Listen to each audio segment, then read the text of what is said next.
Okay, so for the first one, we all kind of contributed to this.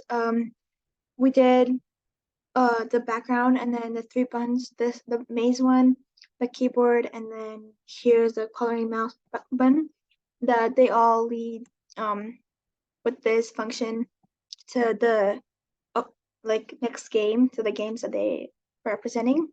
And then for the keyboard, I mostly worked on the first level and then just like building how we're going to execute our ideas, which basically um, everything is like we started by building the background and how we want it to look. We made sure to like include all three levels on the same replit, and this is the first page. There's second page, and then there's a third page. Um, we had like every time like we had to find the target word and then add the images and explain that when they get it right, then it goes green, they can move on. When it's wrong, then it goes into red. Um, yeah, and that's just basically what we did for each level, and we just changed the word to make it harder.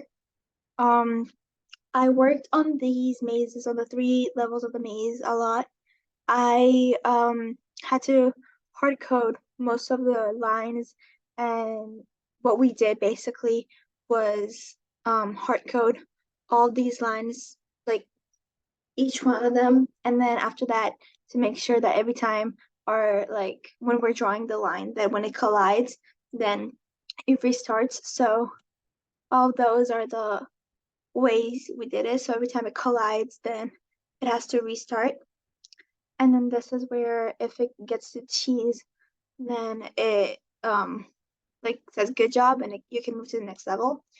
Um this is our like the way we were drawing it, how the mouse looks, and we made it red. And then yeah, we had just added all the pictures. We made sure that the two arrows on the side lead to the next or the previous game. And that's what we did for each one of the games. Um the like building the mazes took me a lot of time, but it was a really tedious work, but I it was okay at the end of the day.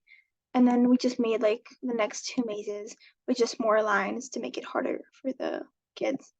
And then lastly, for the color and the mouse, I mostly worked on the first level, um, and a little bit on the second level too.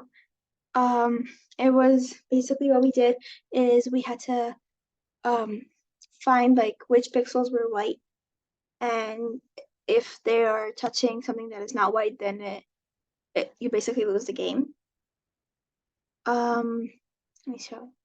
So this is our go next for the two arrows.